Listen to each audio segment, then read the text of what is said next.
welcome back. Cage Kiplinger, Logan Hubert. This is the KNL Sports Huddle, episode number 53.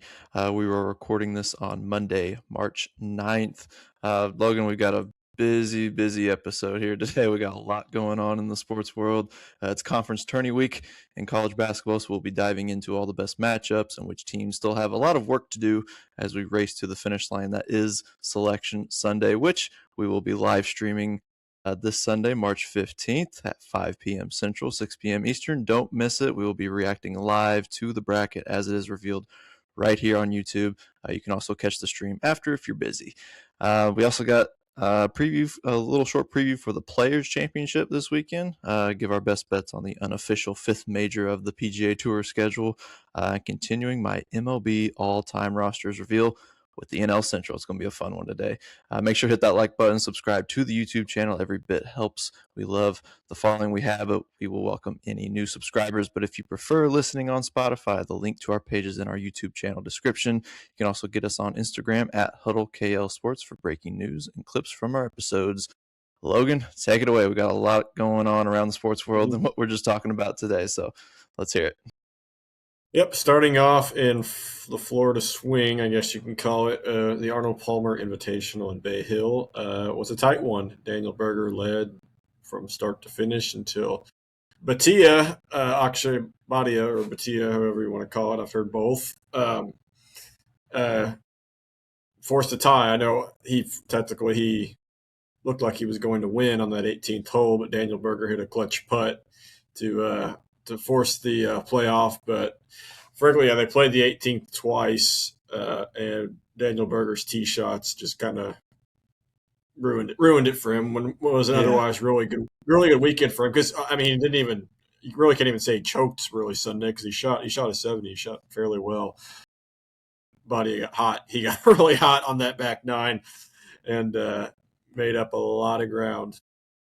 Yeah, unlike last weekend with Shane Lowry absolutely collapsing, this was more about Badia coming back and having just an incredible back nine to his final round. So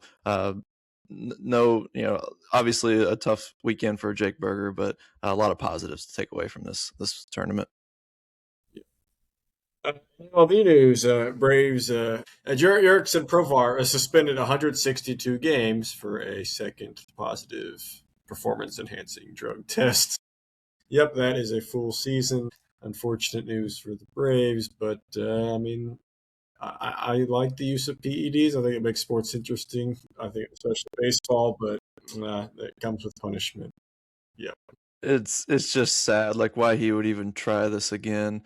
Like you're not like you don't think you're going to get tested again before they let you play again. Like you've already been popped once. You allow yourself to get popped again. Your first one to get out of free.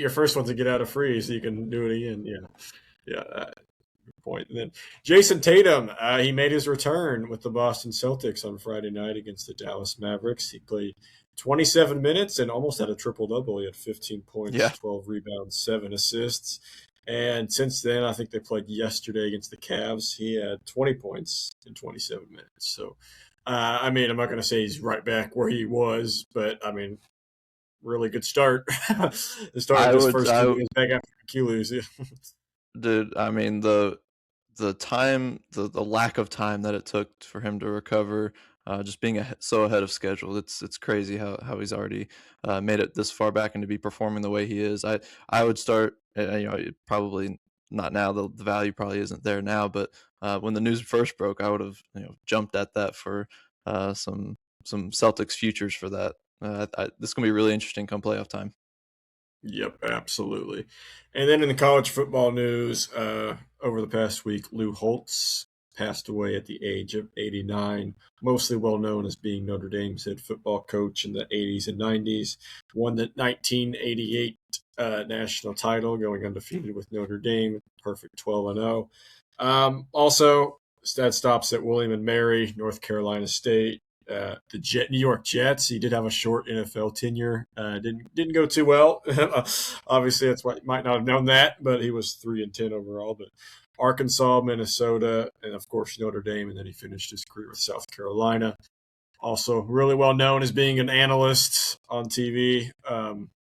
he was on ESPN for a while. I think he was on other networks as well. And then also famous for having a friendly debate or friendly disagreements with Ohio State football coach Ryan Day. But yeah, really fun guy, personality-wise, and sad to see him go because it was. Yeah. When he had so many other stops, and it was really only at Notre Dame for 10 years. But when you hear Lou Holtz, you just associate him with Notre Dame. Yeah. Maybe not always so friendly between him and Ohio State, but and then I didn't know that about the Jets, but I mean, who has success with the Jets? Yeah. Exactly. Okay, and then big NFL news. So the tampering period began at noon today, and it's just always amazes me how deals just get done as soon as the tampering open. It's like they were asleep and then just woke up. I'm going to sign with the Jets for 2 years. Like, okay, how did you possibly come to that without ever negotiating with anybody? The news actually started NFL news way before that because trades can be negotiated. Can't really officially be announced, but they can be negotiated. So, and we had some big ones. Max Crosby, who we thought was probably a trade target because of the Raiders rebuilding, just looking for any pieces to start the rebuild. Well, he is going to Baltimore Ravens for 2 first-round picks. Big news. I like it for the Ravens. Their defense really wasn't great last year, and especially in the rest of the AFC North with Browns having Myles Garrett and Steelers having TJ Watt. They can jump in the fold with having an elite pass rusher. Your poor Bengals, I don't think will have. My first thought was Burrow. Yeah. They're going to need some O-line upgrades or just need their O-line to play better after that major deal. I mean, we picked up a safety and an edge rusher today. So Yep. So I mean, what your defense was pretty bad against. It can't hurt. Another one. Bills are trading for wide receiver DJ Moore. He is leaving the Chicago Bears, giving Josh Allen a big time target for next season. Yeah, he's kind of been. I mean, he's made do with what he's had since Diggs left, but there's really been no big names. And DJ Moore isn't like a huge name, but he's a bit bigger name than what you have. So automatically wide receiver 1. So yeah, and for the Bears, I mean, they have a lot of young weapons, so to me, it makes sense for why they would ship him out.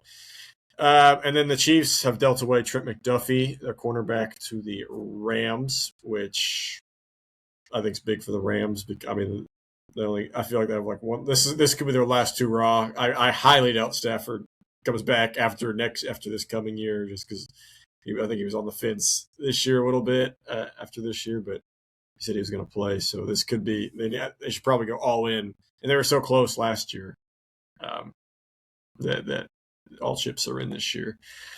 And then, but the Chiefs, while they did subtract one of their star players, they have also gained a star player today.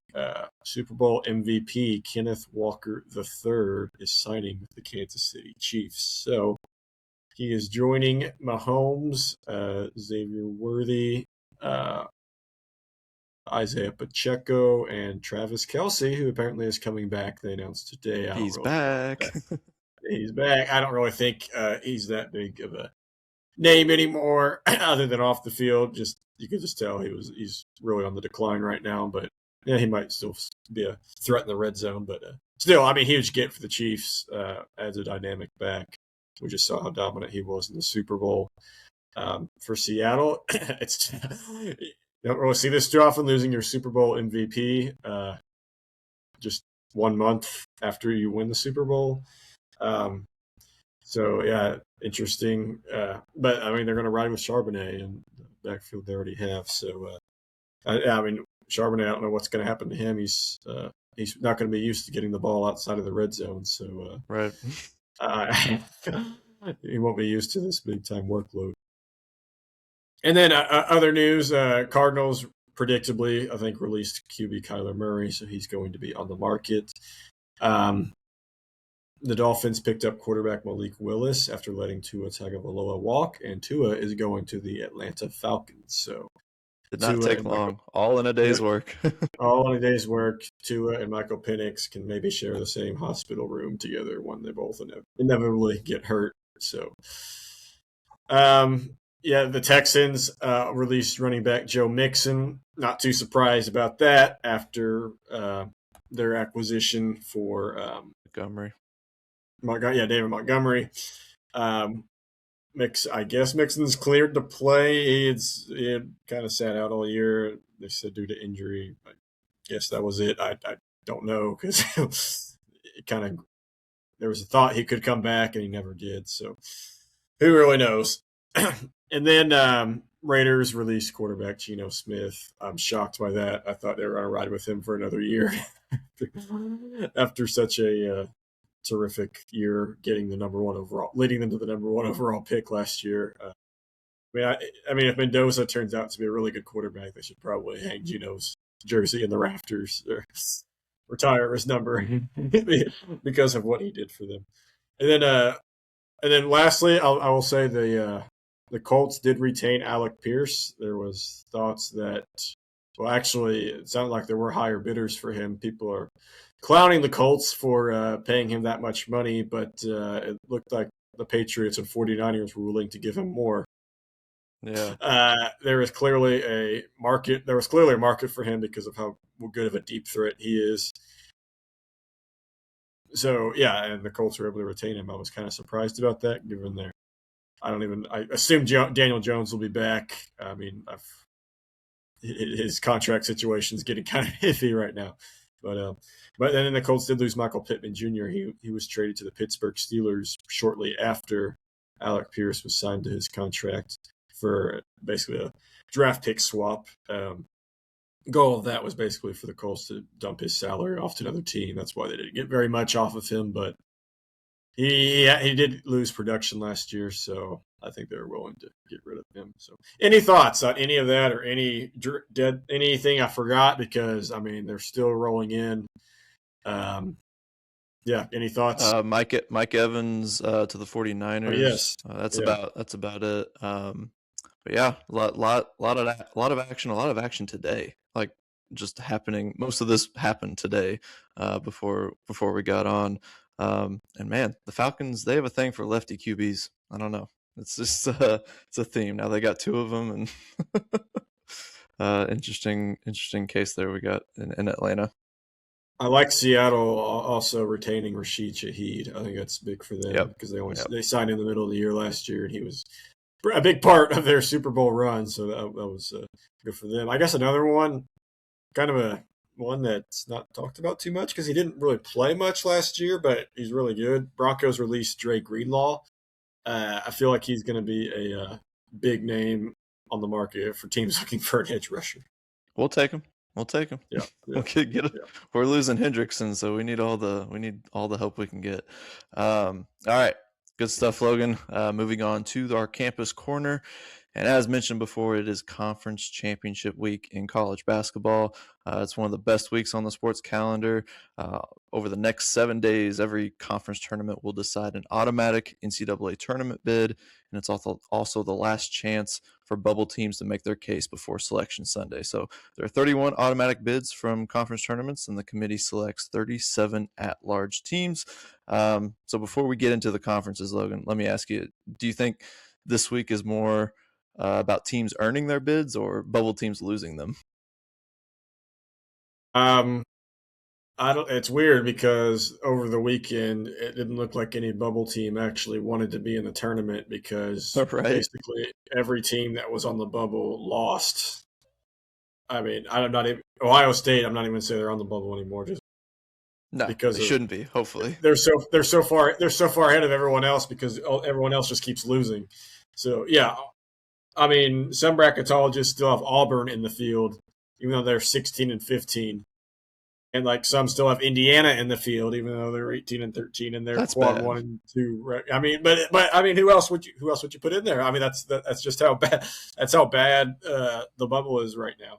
So I'm going to say it's more about who wins the conference tournament, and to me, that's so far been the biggest story of conference tournament week, because it's already started, some conferences have already claimed their automatic bids. Regular season results have not mattered very much. We've already seen, I believe, at least four one seeds already lose.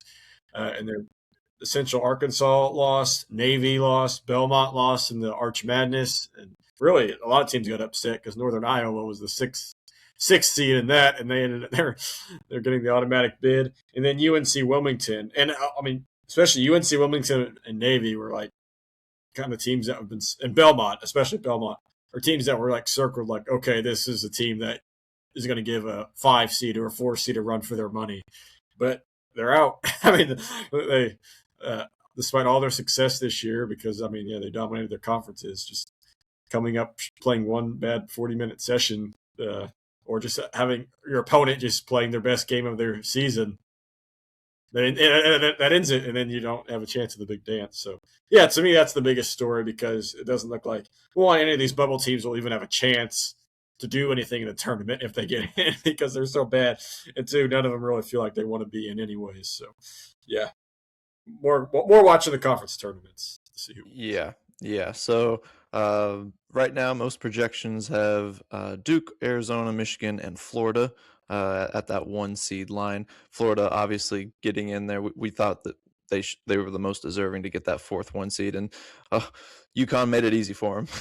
Yeah, I mean, both Purdue and IU beat that Marquette team by over 20 points, to keep that in perspective. So, yeah, really, really bad loss, really bad look for Dan Hurley as well coming out of that game. We'll see what happens with that come Big East tournament time. But top of the bracket feels pretty stable. The real chaos this week is going to, like, as you said, happen with the bubble. Recent bracketology shows the cut line extremely tight, though. We've got teams like Missouri, VCU, SMU, and Stanford as the last 4 in, and then teams like California, Auburn, Oklahoma, and New Mexico with the first 4 out. But they're still keeping a team like Auburn in there for some reason. But this is what you would call the danger zone. If you're one of these teams and if you lose in the first round of your conference tournament, you're out. You're done. Which of those teams, just from the ones I mentioned, do you least trust to survive championship week? I definitely want to say my pick is Auburn, especially in a conference like the SEC. Their competition compared to the rest of these teams. And yeah, Missouri's in the SEC as well, but I feel like there's no shot for Auburn in this tournament. no, those Mountain West teams like New Mexico have a lot of pressure. San Diego State's kind of also in that mix, because while they're not they're like the top tier of mid-major. They're like they're like either the best mid-major conference or the worst power conference. So, but they're not, like I said, they're not the best power conference. So any loss just kind of ruins it. A team like Auburn, I just feel like if they lose 16-16, there's just no way they could put them in the tourney. Missouri or Oklahoma, if they lose, they would still have a chance. To me, if the bubble, if other teams on the bubble just lose because it was a loss to a good team, a power in a power conference. But yeah, that's why I think those Mountain West teams always have the most pressure. Whenever I see them on the bubble every year, they always have the most pressure going into conference tournament week, because almost any loss is a bad loss in that tournament for those teams. Yeah, and then looking at the big conferences, the major ones, the Big Ten, obviously one that we keep a pretty close eye on. Obviously, they could get close to double-digit bids this year, depending on how the bubble shakes out and everything. Do you think the Big Ten has the deepest conference, or are we just the most crowded one? Because we got just looking at projected on here, we got teams like Michigan, Michigan State, Nebraska, Purdue. Obviously, Ohio State in there, Wisconsin, Iowa, UCLA could potentially be in there as well. Do you think we have like the strongest kind of makeup of a conference coming into this thing, or do you still like either the SEC or Big 12? I don't like the SEC as much as a lot of people do. They were by far the best conference last year. I'm just not seeing it this year at all. Big 12 gets it a run for its money, but I think those middle teams are better than the Big 12's middle teams.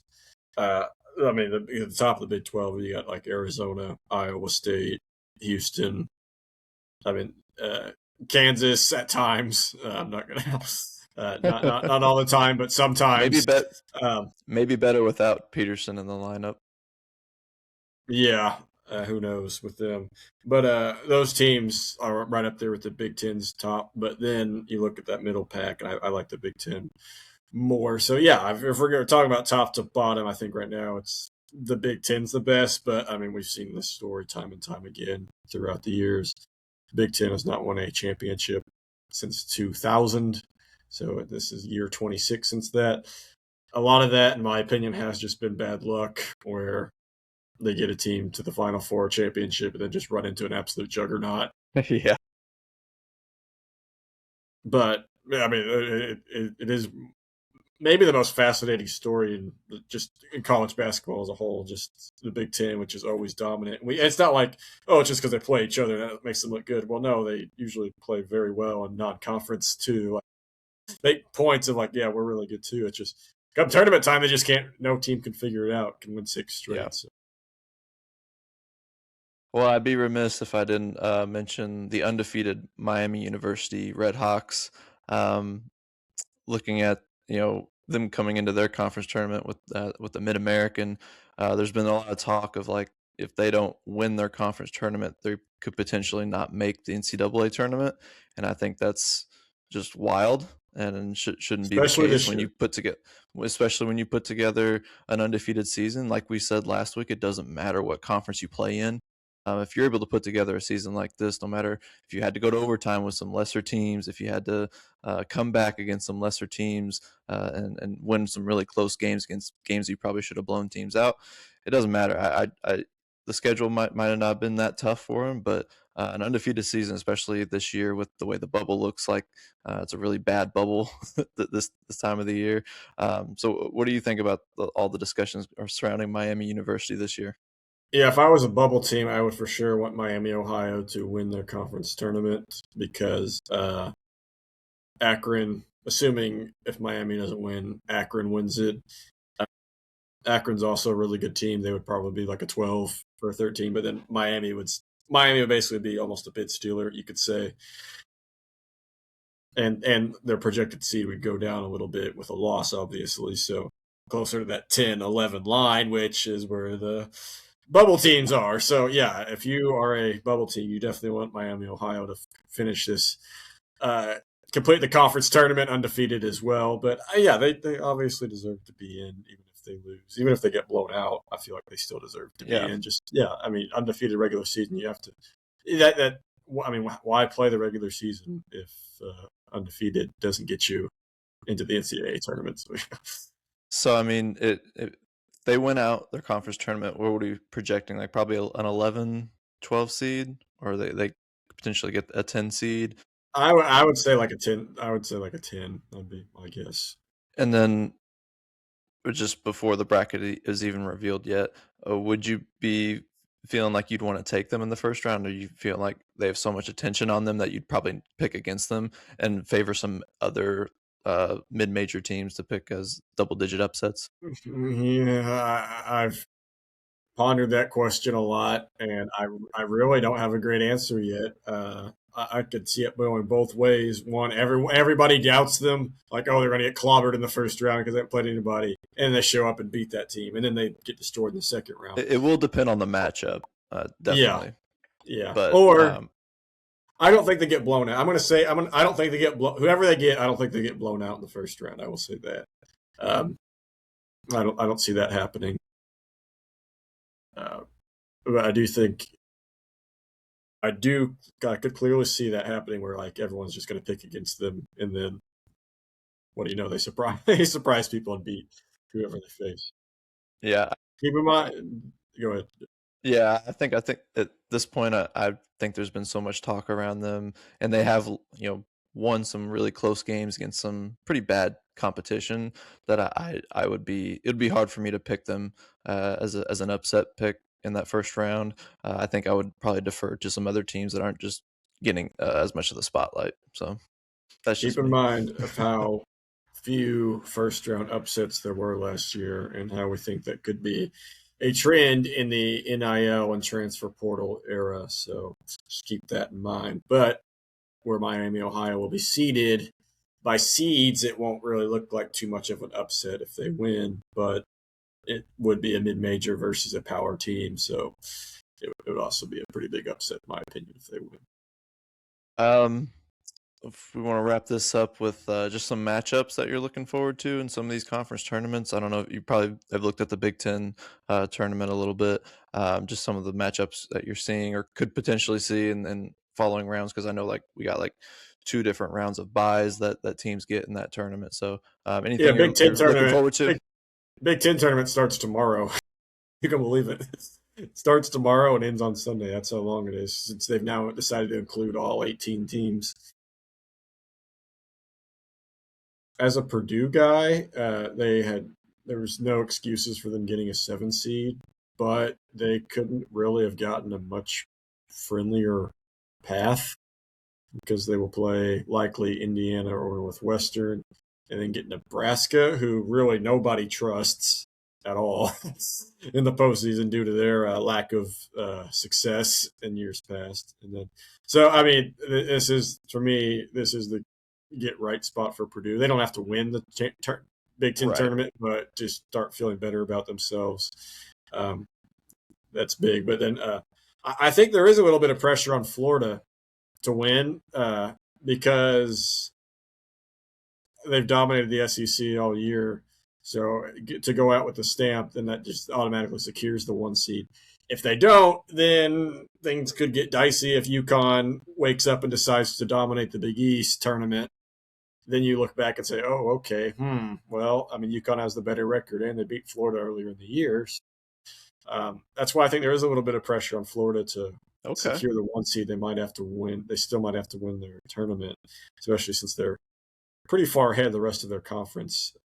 Because they destroyed Kentucky over the weekend. Yeah, it's going to be a fun. It's one of the best weeks in basketball of all basketball season. Yeah. Later in the week this week. So just with the added anticipation of Selection Sunday just on the horizon, makes this week really fun. As an Ohio State fan, I am a little nervous. I don't know if losing in our first game would hurt us too much, but I know that we're probably set up for a matchup with Iowa, which was not a pretty game the last time. Yeah, you're at 20 wins, and you're ahead of. You're pretty far ahead of other bubble teams. I think you're safe. Just don't lay an egg. Just don't lay an egg. Just don't do that. I mean, make it competitive. But and a huge shout out to Bruce Thornton for setting the all-time scoring record for Ohio State men's basketball. Very deserving. Glad that he finally has a real shot at playing in the NCAA tournament. We were talking about that last week. They've made it happen. They've made it happen this year. All right. So by the end of our live stream this Sunday, 31 teams will have punched their ticket to March Madness, and the bracket chaos will officially begin, as well as all those at-large bids as well. So, any last thoughts on this week's action before we move on to the players? Not really. I think we've covered it all. I always like how the Big Tens ends right before the selection show, especially since it's probably going to be Michigan, and it could be Michigan State round 3, which should be pretty entertaining because Sunday's game was also really good. Yeah, it was very good. All right, let's move on to the rotation. And this time, this segment, we're going to golf. The players, obviously, we teased it at the top of the show. Next weekend is one of the biggest events in golf before we get to the 4 majors. It's the Players Championship at TPC Sawgrass. It's often called the 5th major, the quote-unquote 5th major, because of the field and the difficulty of the course. It's played at, obviously, TPC Sawgrass in Florida, but it's got that $25 million purse, one of the largest on the PGA Tour. The winner earns 750 FedEx Cup points. We've got our defending champion, Rory McIlroy, which questionable coming into this weekend after he had to withdraw from Bay Hill, so we'll see what happens there if he's able to be 100% going into this tournament. But looking at some of the bigger names entering the tournament, obviously we always got to look at Scottie Scheffler. He's plus 500 actually, which is actually pretty bad odds for for him coming into a tournament. He's usually closer to 100 than not. He's currently obviously world number one and the betting favorite entering this week. He's already proven he can dominate elite fields and has previously won the Players before. So obviously, when Scottie's playing well tee to green, he's almost impossible to beat, but he hasn't been playing well tee to green. His iron play, which has always been a strength of his, has kind of come up a little short for him in recent tournaments, and he's seemed to always be playing from behind after a first round, a rough first round, always playing from behind. Like we mentioned, we think he's just doing that to create a level of competition for himself. So we'll see if that repeats itself here at the Players. But who are some of the guys that you're looking out for? I know we're give our best bets here, like top 10s, top 20s, as we look at this upcoming tournament. I mean, I'm not gonna fade Scottie at all. My theory is, unless he does not perform well, if he does not perform well this weekend, then I might be a little concerned. But my theory is that, yeah, I mean, it's just interesting how consistent it's been that Thursdays have been a struggle, but then Friday, Saturday, Sundays he's been doing so well. So I like Morikawa as a guy who's been kind of cold lately, but he won. He won recently, and that's a guy who, if he gets hot, he's always a threat. And I like him in the top five. That's one of my favorites. Yeah, I like to swing for the fences, so we're gonna go top five. But Scottie up there too. Yeah, I always got to sprinkle a little on Scottie. I do like Ludwig Oberg, one of the fastest rising stars, young guy in the world rankings, one of the more talented guys on tour, but he's been doing really well with the iron play, which is a big thing when you go to TPC Sawgrass. And so I think a top 10 finish at, let's see, what is it, plus 450, I think is pretty decent value for a guy of his talent. He played well last week. He played well this past weekend too. Which I think is always a good thing when you have some momentum going into a big tournament like this. Any other guys you're looking at? Any other top finishers here? Not really. Rory, I'm just going to address Rory. Yeah, go ahead. Because, I mean, I do think it was probably a significant injury. I not mean he's going to miss a lot of time, but because it's not like he was not too far out of contention going into Saturday. Like he was in the teens, I think, placement wise. So it was definitely a curious withdrawal, but it might be suspicious if he makes a miraculous recovery and decides to suit up and plays well this weekend. So I wouldn't really sprinkle any money on him just because who knows what he's dealing with. Yeah, he is the defending champion though. So was that last year where him and JJ Spawn and go to the playoff? Yeah. Okay. Yeah. That was last year was a very entertaining. Yeah. It was a very entertaining year of golf last year with the amount of playoffs that we got. Obviously, when you talk about the Players in TPC, you can't talk about without talking about 17th, the Island Green, probably the most famous hole in golf. Honestly, it's one of the most nerve-wracking shots for these players. Obviously, you got all that water, and that's a hole that can lose you a tournament when you walk up to that 17th hole. So, Logan, if you're leading the tournament on Sunday, is that the scariest tee shot in golf? Yes, especially, I don't know, do they keep the same pin location? Is the pin location on Sunday always the same, like every Sunday? Like, man, I think so. I think it's in that one corner. Yeah, okay, because pin location on that hole is very, very key. Yeah. This is how you want to play. I mean, the safest possible shot. You don't even go for the hole if you have the lead on Sunday. You just get it on the green and live with a bogey. Unless you're tied or only have a 1-shot lead, you might want to be a little aggressive. But then of course wind and weather is a factor too on that hole. Nothing's really blocking it because it's like it's around water. A very nerve-wracking hole. Yeah, I would say it's the most famous, just individual hole, probably throughout the season. The 16th on at Waste Management. That's a fun one. Yeah, that's probably the funnest hole. I would say it's the most famous, but I mean, when you think of memorable holes, especially they're both early in the year, it's also kind of a key part of it. So, but usually those two are looked at as most notable holes. Like, oh yeah, 16th or 17th hole. So, like, everyone knows that. Yeah, yeah. Well, I'll be definitely excited to watch that along, mixing that in with basketball this weekend. But let's move on. We got plenty of time here to go over my favorite and most hyped up division that we're going to do here on Diamond Talk, NL Central all-time rosters. Let's lay the groundwork again. We're talking historical impact, legacy with the franchise, stats and accolades, postseason runs, and tenure with the franchise that helps these players make my all-time teams. All those factors are taken into account. And it's honestly, I mean, I'm a St. Louis Cardinals fan, so these are the teams that I've grew up knowing the most, and these were some of the toughest to make and to decide on because there's just so many guys that, especially from the era that I grew up watching, it was hard not to have them on the rosters on some of these, and sometimes I was able to fit them in. So let's just get right to it. We'll start with the Chicago Cubs, the rivals to my St. Louis Cardinals, and just looking at the lineup, we've obviously got a lot of Hall of Famers. This is going to be just a theme of this division. A very good offensive division, very heavy, high caliber lineups when we come into this thing. I mean, first off, great middle infield with Ryan Sandberg and Ernie Banks. Got a couple Hall of Famers there, two of the top WAR getters for Chicago Cubs. We've got the two guys I was able to fit in, Anthony Rizzo and Chris Bryant from that 2016 squad. I thought needed to have some representation there, at least in the starting lineup. We do have Wilson Contreras as a backup catcher to Gabby Hartnett, who's a dead ball era Hall of Famer for the Cubs.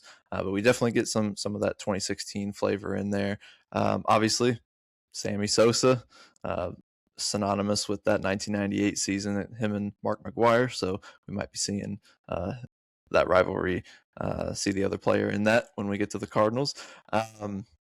But yeah, just top to bottom, just like all-time type of guys, not just for the Cubs, but just in the history of baseball. So Billy Williams, left field, just got more pop there to add to this lineup. So yeah, so really, really strong lineup. And then when you go to the bench, was able to fit in guys like Andre Dawson, who we saw with the Washington Nationals all-time team last week. Mark Grace, underrated guy, not a Hall of Famer, but a longtime Cub player. Very good defensively and put up a lot of WAR with them. I think around like 44 WAR with the Chicago Cubs. Just a mainstay for them during I think like the 80s, early 90s, stuff like that. So yeah, any thoughts on the lineup portion here? Anybody you think is missing? I don't agree with Sammy Sosa. I think you should only have Hall of Famers on this list. So let's see. We got Bryant and Rizzo. Those are two ones from the 2016 team. Okay, yeah, no Javi Baez. Initially, I had him on the bench. He wasn't obviously going to take over either of those middle infield spots. But then I thought like he just doesn't have enough built up as far as tenure. Just not enough. He's not Bryant or Rizzo, who was kind of the face of that 2016 teams. But a really fun player to watch. Yeah. Sure. And then there was the trio of guys from the 1907, 1908 World Series title teams, Frank Chance, Johnny Evers, and Joe Tinker. It was kind of a famous trifecta. It was one of the famous, three-way double play guys. It was the Tinker to Evers to Chance. It was kind of a famous thing back in the dead ball era, but kind of looked at those guys as a package deal. So if I wanted to have one guy, I'd have to have all three. So let's move on to the pitching. Very strong in the pitching department. We got three Hall of Famers in the rotation: Fergie Jenkins, Mordecai Three Finger Brown, and Three Finger that is literal. He had three fingers on his pitching hand. So Can't imagine the spin on the ball whenever he threw the ball. So probably a big reason why. I wonder if he gets any docked off of his stats just because of that. But dead ball era guy, Pete Alexander, who was on the Philadelphia Phillies all-time team. He gets the starting pitcher 3 on this team. It was later in his career, but he definitely racked up a ton of WAR and a ton of stats with this Cubs franchise. Throw in a little Rick Ruschel and then a Carlos Zambrano, who was a power righty during the time that I was growing up watching the Cubs, along with guys like Derek Lee and Aramis Ramirez on some of those like late 2000s Chicago Cubs teams. When you look at the bullpen, it's also very strong. You got the 1-2 punch of Lee Smith and Bruce Sutter at the end of that bullpen, both great closers, Cy Young winner and Bruce Sutter. And then they're joined by Kerry Wood, who actually began as a starter with the Cubs before he transitioned to a reliever in his last few seasons. So definitely has some bullpen experience to add to this staff. Carlos Marmol, again, part of that era was Zambrano and Lee and Ramirez. And then Pedro Strop, part of that 2016 squad that won the title. At the end of the bullpen, we've got 3 starters. Hippo Vaughn, who's actually another dead ball era pitcher, had to get a lefty in. And honestly, for the Cubs, there are not a lot of great lefty pitchers. When you just look at their all-time rankings on pitchers, it is very right-handed heavy. And so we get in Jake Arrieta, part of that 2016 squad, Cy Young winner himself. And then Greg Maddux. Greg Maddux, we saw obviously with the Braves, and that was the majority of his career was with the Braves, and his peak was with the Braves, but actually had a couple different stints with the Cubs where he actually put up a lot of good stats and adds another Hall of Famer to this pitching staff. So what do you think of this staff? See anybody missing? Arrieta was a dog back. Yeah, he was. He had like one of the best peaks. Yeah. Wasn't John Lester also a part of that? Yeah. Is that who I'm thinking of? Yeah. Yeah. Yeah, that was a good 2-headed monster in the pitching staff back in the day. But yeah, I mean, 3 Hall of Famers in your starting lineup. I don't know. I mean, it's up there for some of the best. I think there were some in the AL that were stronger pitching wise. I'm not talking about rotation wise, but still pretty dang good. Yeah. There were obviously a lot of like, and you'll notice with some of these NL Central teams, like a lot of dead ball era pitchers in early era, teens, 20s, 30s, could make this roster very easily. But I didn't want it to be fully crowded with just one era, so I had to try to mix in different eras with this one. So let's move on to the Cincinnati Reds. All right, when I say this was the easiest lineup to make of any lineup for any team, they have such clear top guys at every position that it was just so easy to pick. You can go, when you look at the corner infield between like Joey Votto, Tony Perez, and Pete Rose, you can have any mix of those 3 guys between those different positions. Maybe not Votto at third, but Tony Perez can play either corner. Pete Rose can play either corner, and obviously any of them can do DH. But I just ended up going with Pete Rose at DH just so that he could just focus on hitting, because he was obviously one of the greatest hitters of all time, has the all-time hits record. But yeah, just clear number 1 guys at every position. It was just one of the, I didn't even have to debate any of these positions. Johnny Bench, probably greatest catcher of all time, mans that position for them. Obviously Joey Votto at first, but Joe Morgan, Barry Larkin, Frank Robinson, George Foster out and left, Veda Pinson, who some people may not know about, but he was kind of the 60s, 70s era of some really solid, probably the best era of Cincinnati Reds baseball.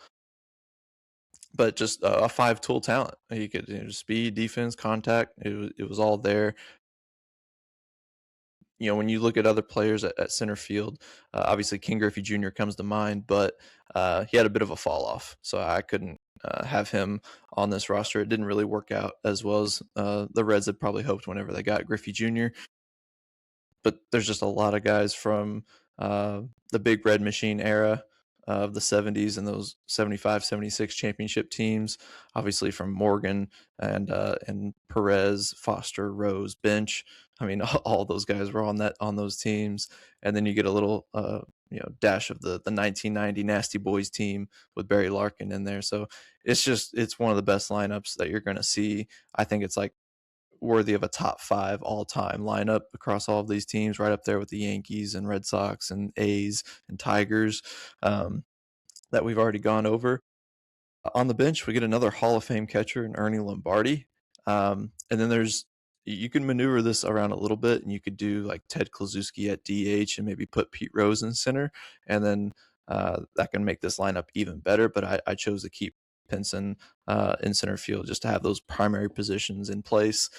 Little Eric Davis, Ed Roush, part of that 1919 World Series winning team. So I get a little bit of that era of the Cincinnati Reds. Anybody you feel like is missing here? Maybe some guys from our generation. Yeah, I don't know. I think you might be taking a gamble putting Pete Rose in the DH spot. Nice. Very subtle. Yeah. I mean, that 1919 team, were they legit champions, or was it just because the Black Sox threw it? That's the question. But yeah, I mean, yeah, just an absolutely loaded rotation. Just got like you addressed pretty much every. I mean, there were more dominant eras, like you said, the 70s for the Reds and others, but still got guys like Votto and then older guys too. So yeah, just top to bottom, one of the better lineups that we've gone over, in my opinion. I agree. I'm in complete agreement with you. Yeah. Well, for as good as the lineup is, it's quite the opposite for the pitching side. When trying, it's fine. It's fine. They're going to score runs, but they're going to give up some too. So let's get in. So and there's a lot of dead ball era guys again that I could have gone with to fill out this rotation. Guys like Eparixi. There's a guy by the name of Noodles Hahn, like very like beginning of the 1900s. He was part of the Reds franchise, but ended up going with Tom Seaver. Obviously, one of the greatest Mets pitcher of all time. Actually, put up some very solid seasons with the Cincinnati Reds, and just having him on the staff just feels right to man the ace position, because there's just not a lot of great, number one guys in Reds history. But you throw in Bucky Walters, Jim Maloney, Jose Rijo, who was part of the 1990 World Series team, and then Gary Nolan, who was part of the 75 and 76 teams. Obviously, those teams weren't known for their pitching, but getting in guys from those eras is pretty key for me. When you go to the bullpen, it gets a little bit more interesting. Get the Cuban Missile, Aroldis Chapman as the closer. Obviously, electric stuff, 100+ mile per hour stuff from that guy. John Franco, Rob Dibble, probably the face of the Nasty Boys 1990 team. Clay Carroll, Norm Charlton, and then Pedro Borbon, just more of a durability guy, just a workhorse in the bullpen. And then I was able to fit in Johnny Cueto. So I thought out of all the modern era starters, he was probably the best fit for being on this team.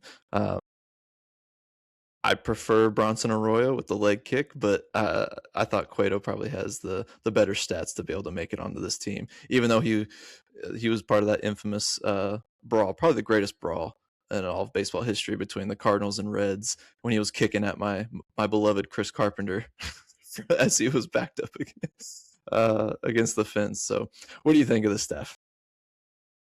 Like I said, fine.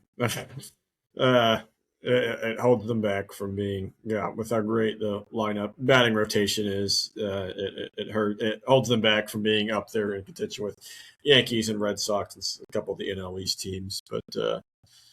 But I mean, there's definitely guys on here. Yeah, Tom Seaver. I completely forgot he played for the Reds. I always just associated him with the Mets. And he's your only Hall of Famer, so that's kind of.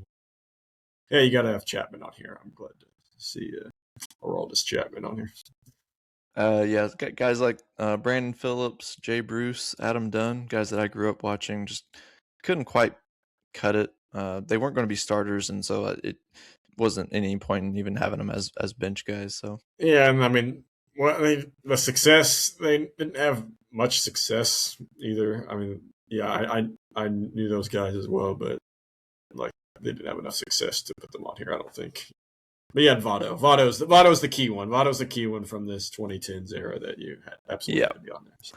All right, Milwaukee Brewers, the lone expansion team from this division. So we do get a couple Hall of Famers right at the top. Paul Molitor and Robin Yount, the two leading WAR getters from Brewers history. Obviously, you're going to be doing most of the workload for this team. But it's honestly a pretty decent lineup when you look at it. You got guys like Christian Yelich and Ryan Braun in the outfield, and then Prince Fielder getting in there as the DH or first baseman, whichever way you want to look at it, with him and Cecil Cooper. And then Jonathan Lucroy, who was just a very solid long-time catcher for the Brewers during my growing up watching the Brewers have a lot of fun bouts with the St. Louis Cardinals. But I think all in all, a very solid lineup that can hit for average between Molitor, Yount, and Cooper. And you got the pop between Fielder, Yelich, and Braun that I really think creates a good balance on this team. It's not the best lineup you're going to see across this division, but they don't have the history that other teams do. And honestly, if you put all these teams into a season, somehow this team's going to make the playoffs because the Brewers always do. Yeah, I mean they won't do very much, but they will. They will make it. On the bench, you got some like utility guys, Jeff Cirillo, who can play the corners, and Don Money, who can basically play all the infield positions. But then you get William Contreras, who is the brother of Wilson Contreras. So we got both Contreras brothers making this roster, as he's already done enough in just his 3 years as the Brewers catcher to pass up other catchers in Brewers history to end up being making this roster already. So looking at the pitching staff, obviously this has always kind of been the strength of the Milwaukee Brewers, but it's not always the biggest names that do most of the work for this franchise. Ben Sheets, Corbin Burns, obviously the Cy Young winner, fairly recent. Him and Brandon Woodruff both make this rotation, along with Giovanni Gallardo, who was kind of in that Ben Sheets era of like late 2000s, early 2010s. And then Teddy Higuera, who's actually the leading WAR getter in Brewers pitching history. So he definitely makes this rotation, and to get in a lefty for this rotation as well to kind of balance things out. In the bullpen, I think, is really where this team shines, because you got just these. It's mostly relief pitchers. I didn't go heavy on the starters for this bullpen. So we got Josh Hader, electric lefty, Raleigh Fingers. Maybe some people don't know that he actually had a short stint with the Brewers where this is where he won his Cy Young and MVP in the same season. That wasn't with the A's. Had one of the greatest seasons in Milwaukee pitching history, because he's one of only 3 relief pitchers to ever do that. Devin Williams, obviously, Francisco Rodriguez, K-Rod, and Dan Plesac of MLB Network fame makes it onto this roster, along with John Axford, one of the best handlebar mustaches that would go right up against Raleigh Fingers' mustache for best mustache on this team. Freddie Peralta and Jim Slayton are the two starters that make round out this bullpen. I feel like Prince Fielder is like one of the more underrated guys from the 2010s era. Like when you just think of like the best players during that era, like I feel like he gets forgotten about, but I feel like he was pretty dominant. It just doesn't get talked about enough. Yeah, I mean, like you said, and just this whole team. I mean, with only 3 Hall of Famers and none in the starting rotation for the pitching staff, it just screams mediocrity. But like you said, it just sums up the Brewers so well. This could easily, I mean, this team would still be very good. Find a way to be very good. So all I will say is just don't look up Josh Hader's old tweets. But if you do, they are kind of funny. So they are kind of funny. All right, let's get through this next team, because I want to get to my Cardinals. The Pittsburgh Pirates. Again, another incredible lineup. I've got my spreadsheet filled with gold here for Hall of Famers littering this lineup. a completely just dominant. And it'll be this kind of similar with the as it was with the Reds with the pitching staff. It's not going to be their strong suit at all, but good thing they've got a lineup like this that has guys like Willie Stargell, Hannes Wagner, who has the most expensive baseball card in history, Roberto Clemente, Ralph Kiner at DH, one of the greatest power hitters of all time, Bill Mazeroski, who's probably got the most the best moment that any baseball fan or player or little kid would ever dream of is hitting a walk-off homer in Game 7 of the World Series in 1960. So it's just kind of the thing that all baseball players, when they're little, just kind of romanticize and dream up in their heads as they toss themselves a ball and smack it out of the backyard. And then a surprising maybe look at center field is Max Carey, who's actually a dead ball era player, 1920s kind of in that era. But he led the league in stolen bases multiple years. I think like 5 or 6 straight years back then. So definitely, since he is a Hall of Famer, it was hard not to put McCutchen in center. I really wanted to, but we do have Barry Bonds in left field. 2-time MVP winner Barry Bonds, pre-roids Barry Bonds. An incredible career with the Pittsburgh Pirates. Probably could have gotten him a Hall of Fame plaque before he even went to the Giants, but had a great mix of power and speed in this era of his career. So what do you think of the look of this lineup in this I mean, part when of the your roster? 9-man rotation, only 2 of them are not Hall of Famers, and one of those not Hall of Famers is Barry Bonds, I would say. It's pretty good. And when Andrew McCutchen can't even crack the lineup, that's also pretty good as well.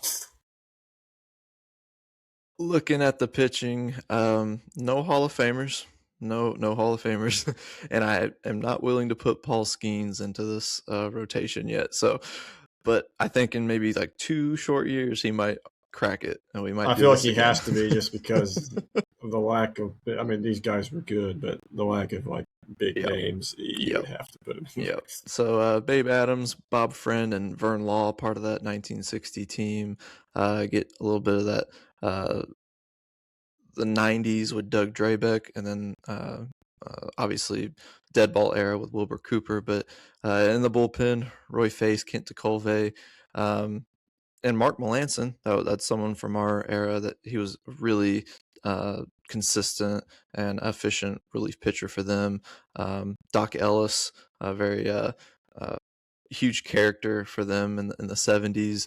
And then John Candelaria gives them another lefty along with Bob Veal. But yeah, it's not going to do a whole lot. But when you got a lineup like they do, it's not going to maybe mean a whole lot. Maybe they can just win with offense. Yeah, I mean, Reds Pirates, that might be the best matchup if you put 2 teams against each other, just because like 15-14 final score. it would be really entertaining. All right, let's get to my St. Louis Cardinals. This was, as you can probably expect, the hardest one for me to fill out. I played around with it a lot. I ended up with this lineup, which might not be what I thought I was going to be able to produce initially, because I don't have Jim Edmonds in center field, and the reason is because I had to fit Mark McGwire, because you can't tell the story of the St. Louis Cardinals without talking about Mark McGwire. There, I mean, there's literally a section of Busch Stadium that's called Big Mac Land. So I couldn't leave him off the lineup, especially when there's a DH spot that he fits perfectly in. Hall of Famers, Lou Brock, Stan Musial, Slaughter. Guys that you cannot not have in the lineup. So Edmonds gets relegated to the bench along with Scott Rowland, who might be a Hall of Famer, but Ken Boyer actually has a lot more built up within the Cardinals' history than Rowland does. Part of that 1964 championship team, an MVP winner, has accrued a lot more WAR and just counting stats that Rowland can't really touch. Both are really good in the field as well, so I had to end up going with Ken Boyer. I couldn't let my bias over my era sway me from putting the guys that deserve it the most. But there was a big decision between Yadier Molina and Ted Simmons for catcher, because Ted Simmons is a Hall of Famer, switch hitting catcher, probably more offensively gifted than Yadier Molina. But I just thought with this pitching staff, Molina has to be the catcher behind home plate, doing manning this pitching staff. So just a spiritual leader, a clutch player, and one of the best defensive catchers in all of history. Obviously, got to have Albert Pujols at first base, no question. He's going to be a Hall of Famer. And then Ozzie Smith at short, the Wizard. But yeah, this outfield, Lou Brock with the speed, Stan Musial, Stan the man, the face of the Cardinals franchise history. And then Slaughter might get forgotten about some, but he was part of that along with Musial in the 1940s, where they did what the Giants did in the 2010s. They went World Series every other year between 42, 44, and 46. And Slaughter has one of the most memorable moments in Cardinals history with the mad dash, where he scored from first base on a single, I believe. It was an incredible play by him. So, what do you think of this lineup? Looking at this, looking at your pitching staff too, which you'll get on soon. I don't really see many really recent guys. Arenado and all those guys. Yeah. Pretty good. We'll look back at this era of Cardinals and try to forget about it. I really think so. Goldschmidt. I don't see Goldschmidt on here anywhere. Yeah, pretty incredible lineup. Did you consider Matt Holliday at all? He was kind of a... I did, but this outfield is just loaded. Yeah. There's several guys from that. He was the 11 team, but the 06, 11, that mid-2000s to mid to late 2010s, several guys you could look for that. But, when you have 11 World Series titles, you got to include guys from all those eras. So Hell yeah. I don't think you could have done much better. All right, let's get to the pitching, and we'll close things out. Bob Gibson, Dizzy Dean, Hall of Famers, clear. Obviously, got to have those two at the top. Chris Carpenter and Adam Wainwright bring in the modern flavor of the 2000s and 2010s. And then Mort Cooper, the 1942 NL MVP as a pitcher. This was before the Cy Young was a thing. Definitely had to make the starting rotation for us. And then we get another Bruce Sutter, Lee Smith sighting. Back the 1-2 punch in the bullpen. This time Sutter gets the closer spot. Lee Smith gets the setup. And then we get guys like Jason Isringhausen, Ryan Helsley, who, obviously has put up incredible seasons in kind of a tough era for Cardinals history, but has been the one bright spot. Lindy McDaniel, a workhorse, just elite, multi-inning arm. Al Raboski, who used to call games for the Cardinals on TV, but before that he was the Mad Dog, lefty pitcher with a lot of character when he would go on the mound. So Harry Brecheen, a World Series MVP in 46, and then Todd Worrell, 1986 Rookie of the Year. So definitely a very solid pitching staff that I think does better to kind of balance the really good lineup as compared to maybe the Reds and the Pirates. More along the lines with the Cubs. Yeah, I agree. Who's the most obscure Cardinals pitcher you can name? Jason Marquis. Him and Jeff Suppan were a couple of my favorites, part of that 06 team. Mine's Mark Zebchiski. Remember him? Yes. The only reason I remember him is because he had the coolest last name ever. Yep. Well, all right, there we go. That's the NL Central. I was so excited to go through those teams. We'll get the graphics up on there. So, Logan, let close us out. We got to wrap things up here. What's your final word here? Yep. So over the weekend, the Indiana high school basketball sectionals took place. Well, congratulations to all 64 teams who won their respective sectionals. But there was an interesting score out of one of these up north in 3A. I think it was between Hanover Central and Lowell. The final score, this was for the championship. The final score was 18-13. So Indiana gets a lot of heat for not having a shot clock. And I think this kind of screams that, and I would say 99% of people will look at that score and say, "Yep, Indiana, absolutely. High school basketball absolutely needs a shot clock. All basketball needs a shot clock because who wants scores like that?" I don't know. I'm kind of in that 1% that looks at that and thinks, you know what, an 18-13 score just kind of has its own unique beauty to it. I mean, I agree. it just does. It just does. For me, I think, shot clock's absolutely necessary for college and NBA because no one wants to see high-level players stall the ball like that. But I don't know. And high school basketball, I'm fine. I think I'm still fine with no shot clock, even if it produces first and second grade level basketball scores. So. Makes it unique. Well, good stuff, Logan. That's the show. This has been the KNL Sports Huddle. For Logan Hubert, I'm Cage Kiplinger. May your bets hit, your team not choke, and your stress levels stay manageable. And we'll huddle up again on Sunday for our live stream for Selection Sunday. We'll see y'all then.